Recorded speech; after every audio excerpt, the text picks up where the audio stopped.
Hello students. तो मैं संतोष कुमार आपका स्वागत करता हूं न्यू एज कोचिंग के चैनल पर। और आज के दिन हम लोग सॉल्यूशन डिस्कस करने जा रहे हैं डीएवी स्कूल में पढ़ने वाले बच्चों की जो एसएसटी की किताब है we and our world. Okay, और इसका चैप्टर 3 डिस्कस करने जा रहे हैं। सॉल्यूशन होगा आवर फूड के बारे में। ओके, तो लेफ़्ट साइड में आप किताब का नाम देख रहे हो। चलो हम लोग उस पेज पर आते हैं जहाँ पे आपके इस चैप्टर के आवर फूड का क्वेश्चन लिखा हुआ है। तो ये रहा आपका चैप्टर। ओके, देख रहे हो ना, खाने पीने की इतनी सारी चीज़ें हैं, मक्के की रोटी, सरसों का साग, डोसा, सांभर, इडली। ओके, ये लो आ गया क्वेश्चन का पेज। So we will start with objective question. So section A में है टिक द करेक्ट ऑप्शन। तो पहला क्वेश्चन है what is the food speciality of West Bengal. इसका आंसर है फिश एंड राइस। बंगाल के लोग फिश और राइस खूब खाते हैं। Second question the staple diet of Punjab is. इसका आंसर है चपाती, रोटियां, तंदूरी रोटी। याद है ना आपको? Okay. Third question the vegetable that can be eaten cooked as well as raw. वो सब्जी जिसको हम लोग पका करके भी खाते हैं और कच्चा भी खा सकते हैं। So the very special vegetable name is carrot.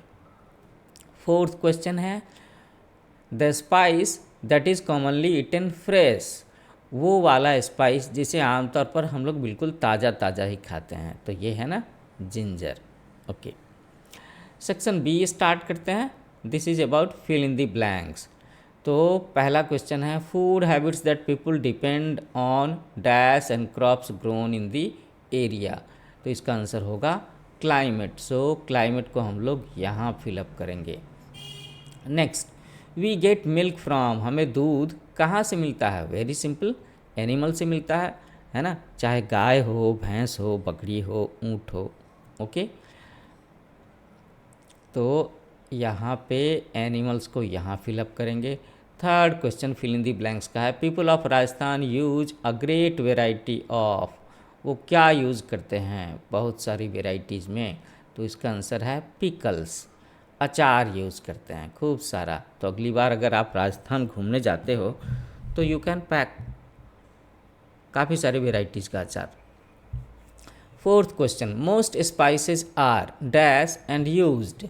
तो मोस्ट स्पाइसेस आर ड्राइड। उन्हें सुखा लेते हैं और हम लोग बाद में इस्तेमाल करते रहते हैं। Fifth question we get most food items from. हमें ज़्यादातर फूड आइटम्स कहाँ से मिलता है? प्लांट से मिलता है ना। हमारे खाने का मैक्सिमम पोर्शन प्लांट कवर करते हैं। अब कुछ इलाके हैं जहाँ पर लोग एनिमल्स पर ज़्यादा डिपेंड करते हैं, और कुछ ऐसे भी इलाके होते हैं आमतौर पर जहाँ पर लोग वेजिटेरियन नॉन वेजिटेरियन दोनों का कम्बो यूज़ करते हैं। Okay, so now the third question is about matching the columns. So ये है आपका मैच करने का। So we are going to match it. मुझे ना ये वाला क्वेश्चन बड़ा अच्छा लगता है। तो देखो, कोलकाता को मैं मैच कर रहा हूँ रसगुल्ले के साथ, गणेश चतुर्थी को मैच करते हैं मोदक के साथ में, पंजाब का सरसों का साग बड़ा हिट होता है, तमिलनाडु में डोसा मिलता है, और कश्मीर में गोश्तावा ये खाते हैं। यहाँ भी मैंने लिखा हुआ है, तो आप अपनी कॉपी में नोटबुक में इसे अच्छे से फिलअप कर लो, मैच कर लो आई मीन। ओके, इसके बाद का जो क्वेश्चन है डी सेक्शन का, वो है आंसर द फॉलोइंग क्वेश्चन, जिसमें हमें डिस्क्रिप्टिव आंसर्स लिखने हैं। सवालों के जवाब 2-4 सेंटेंसेज में लिखने हैं। So your first question is what are the food habits of people. Why are the food habits of people changing. लोगों के खाने पीने की आदतें बदलती क्यों हैं? सोचो सोचो। तो अगर आपकी रहने की जगह बदल जाएगी तो खाने पीने की चीज़ें बदल जाएंगी, क्योंकि जहाँ भी आप रहोगे वहाँ का क्लाइमेट अलग हो सकता है, वहाँ का कल्चर अलग हो सकता है, वहाँ के लोगों की फूड हैबिट अलग हो सकती है। तो इसकी वजह से आपकी खाने पीने की आदतें बदल जाएंगी।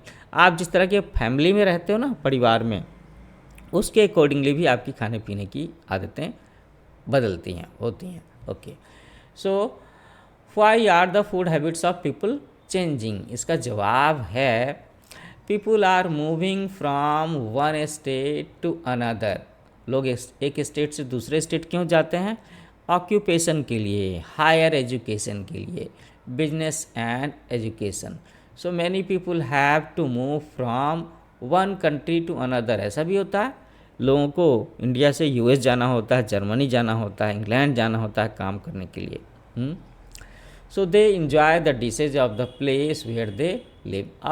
अब मैं चला जाऊँ इंग्लैंड में और रोज़ रोज़ मैं वहाँ पर इंडिया का पराठे, दाल, सब्जी खाने की बात करूँ तो थोड़ा सा मुश्किल तो होगा ना, हमें एडजस्ट करना होगा, थोड़ी सी अपनी वाली डिशेज और थोड़ी इंग्लैंड की डिशेज, ऐसे ही करते हैं। Question number 2, name 3 food items that we get from plants. ये तो बड़ा आसान सा है, मैंने तो 5 जवाब लिख दिए। So we get wheat, rice, pulse, fruit and vegetables. ये सब के सब हमें प्लांट से मिलते हैं, है ना। Question number 3, list 2 factors that influence the food habits of people. वो बातें, वो 2 फैक्टर हमें लिखने हैं जिसकी वजह से लोगों के खाने पीने की आदतों पर असर पड़ता है। Okay, so we are moving to the next page of the solution. Next page आ गया और इस सवाल का जवाब है the food habits of the people depend upon 2 factors.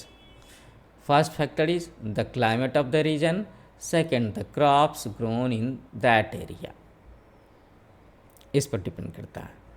Now question number 4, name 3 food items that we get from animals। तो हमें दूध एनिमल से मिलता है, एग्स, मीट, है ना, चिकन, फिश, ये सारी चीज़ें। Okay, question number 5, Why is it important not to waste food, water and electricity? Write 2 points for each। तो हम सब लोग जानते हैं कि दुनिया बहुत बड़ी है, पॉपुलेशन बहुत ज़्यादा है और ये सारी चीज़ें जो हैं दुनिया में वो लिमिटेड हैं। और अगर हम प्लांट से ग्रेन्स ग्रो करते हैं, फ्रूट्स वेजिटेबल ग्रो करते हैं तो एनर्जी लगती है, समय लगता है ना। ओके, तो इसका आंसर ये है कि पहले हम लोगों ने लिखा है फूड के बारे में। There are many people in our country who are very poor and cannot buy food। इसलिए हमें खाने की चीज़ें वेस्ट नहीं करनी चाहिए। Second point, it takes energy, hard labour and money to grow crops. इसलिए भी हमें उसे वेस्ट नहीं करना चाहिए। Now we will discuss about water. There is a scarcity of fresh drinkable water on earth. पृथ्वी पर पानी तो बहुत है लेकिन पीने के लायक पानी की कमी है, इसलिए हमें पीने का पानी या कोई भी पानी बेकार नहीं करना चाहिए। Second point, to save water is many areas of the world do not have sufficient water to drink. दुनिया में कई सारे इलाके हैं जहाँ पर जितनी ज़रूरत है उतना पानी नहीं है, तो हमें पानी बचाना चाहिए। Now third point, how to save and why to save electricity. क्यों बचाना चाहिए? Electricity saving is related with conservation of environment. ये कैसे समझेंगे? तो एक्चुअली इलेक्ट्रिसिटी बनाने के लिए हमें कोयला जलाना होता है, पेट्रोल जलाना होता है ना। और अगर हम इनका बहुत ज़्यादा इस्तेमाल करेंगे, इस्तेमाल करना तो ठीक है, वेस्ट करेंगे तो धरती के अंदर में कोयले का भंडार, पेट्रोल का भंडार खत्म होता जाएगा। ओके, इसलिए इन्वायरमेंट को बचाने के लिए इलेक्ट्रिसिटी की सेविंग करनी चाहिए। Second point is saved electricity can be use to provide electricity to weaker section of the society. Okay, जो बिजली हम लोगों ने बचाई है वो बची रहेगी तभी तो हम उसे अपने देश में, गांव में, शहर में जो रिमोट विलेजेज हैं काफ़ी दूर दूर, वहाँ तक हम उन्हें भेज सकते हैं, उन लोगों के काम आ सकती है ये बिजली। ठीक है। सो स्टूडेंट्स, इस तरीके से आज आपके चैप्टर 3 इसका सॉल्यूशन वीडियो यहाँ पर ख़त्म होता है। जाने से पहले, सेशन क्लोज करने से पहले मैं एक बार आपको याद दिलाना चाहूँगा कि आई होप आपको ये वीडियो सॉल्यूशन अच्छा लगा होगा, तो क्यों ना मेरा चैनल न्यू एज कोचिंग, आप इसे लाइक करो, शेयर करो और सब्सक्राइब करो। ठीक है, मुझे आपके प्यारे प्यारे कमेंट्स का इंतज़ार रहेगा। कमेंट्स के ज़रिए मुझे ये आप बता सकते हो कि आप किस स्कूल में पढ़ते हो और आपका वो जो स्कूल है वो किस शहर में है। वैसे तो ये डीएवी स्कूल्स के चैप्टर मैंने डिस्कस किए हैं, तो डीएवी के स्टूडेंट्स ज़्यादा होंगे। So thank you for watching. मिलते हैं नए चैप्टर के समरी सॉल्यूशन और एक्सप्लेनेशन को लेकर के नेक्स्ट वीडियो में। Happy learning with new age coaching.